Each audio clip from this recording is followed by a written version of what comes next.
Well, tonight I successfully dialed in the cam on my 383 stroker that I'm putting together. I still got my dial indicator set up there, and I got the timing straight up on the timing set there, and it ended up being right on the money. It's right on the money for exhaust and about 1 degree off on the intake, so probably a little error in the cam, or it could be an error in measurement, who knows. And I kept coming up with a little short on the lift, and I was using some oil on the lifters, and I have a feeling maybe that might have caused a little error in the lift measurement. So I was going to show you the timing cover that came in. Talked about the plastic one that I had that wasn't going to work out for me, and here's the Holley cast aluminum piece. It's got Holley cast right into the cover. And it's basically the same as the Chevrolet plastic one that they use on all their crate engines and on their Vortec engines, except it's aluminum. So I think that's going to be a lot better for what I'm doing. It comes with a seal. Also comes with bolts, which I thought was pretty good. If you don't have dowels in the engine, it comes with dowels, and it comes with a gasket. So a little bit more money, about $20 more than the plastic one, but I think it's well worth it. Has a cast-in timing pointer, and they have them in various colors, and they also have them with and without the sensor if you're using the crank triggered sensor. This one, the Boss is there, just not drilled. Okay, and then also I mentioned my dial indicator screwed up on me, so I ordered one from McMaster-Carr.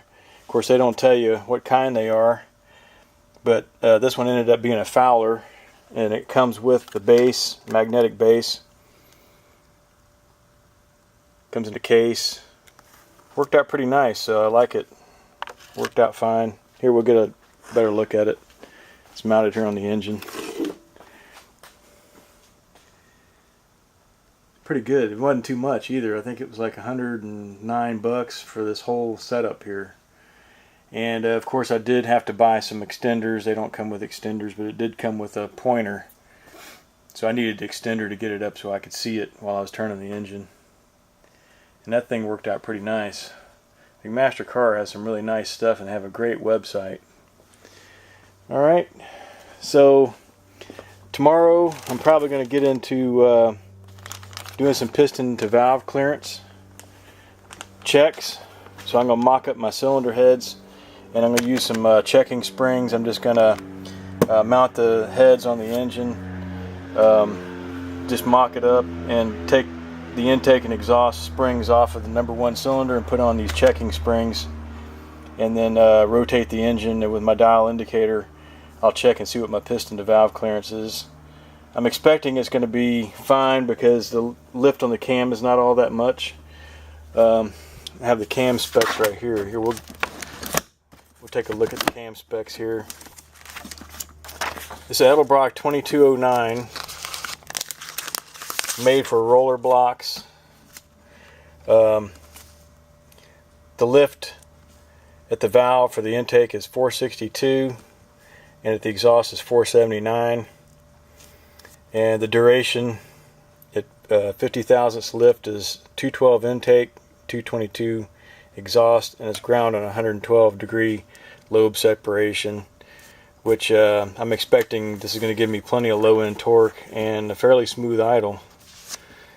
Okay, so I wanted to show you another piece that I got. I had this the other day and I forgot to show it to you, but this is a Summit distributor clamp, distributor hold down, SUM-400-505. Thought it looks pretty good. Comes with a stud, comes with a nut and a washer. Looking forward to using that. And then the other thing was the Earl's exhaust gaskets. And I happen to think that these are going to be just great. They fit the heads really nice. I did a fit check on it, and you see there's a lot of sealing area around the port. And like I said before, I was having problems with various header gaskets in the area over here. It gets a little thin and they tend to want to blow out. I've actually had better luck using exhaust manifold gaskets than header gaskets, and but I seen these and I thought, man, these are going to be great, and they have a really great rating. People on Summit have been using them, and they say they really work nice and they eliminate all the leaks. I also picked up an oil filter adapter. I didn't have one, believe it or not. I got tons of small block stuff, but I didn't have one of these, and I got that just so I could put on a filter and prime my engine. My truck has a towing package, and it has an oil cooler, and it's four-wheel drive, so it has a quite differently shaped one of these guys. It uses a small filter that comes out at an angle, and then the oil lines come out and go up to the radiator. But I'm just going to temporarily install this just to prime my engine up. So tomorrow, I think what I'm going to do is, like I said, I'm going to mount the head, one head on it, put on my checking springs and check for valve clearance, make sure that's good, and then once I do that, I'm going to go ahead and button up the bottom end, put on the oil pan and the front timing cover, my new Holley metal timing cover that I'm really proud of. I'm going to install that. And then also, while I have my degree wheel on there, I'm going to verify the marking for my ignition timing. I'm going to make certain that the markings on the harmonic balancer are right, and make sure that top dead center lines up right. So that way later on when I start to time it, I'll know that my timing marks are right on the money. Okay, so we'll continue on with another video. Probably tomorrow. I'll show the head maybe mounted on there tomorrow or next day. I never know, if I have time to get out here or not. But it's coming along, and everything seems to be working out really well. I'm happy with how the cam timing turned out. I won't have to mess with that anymore. Okay, so that's it for this video. Thanks for watching.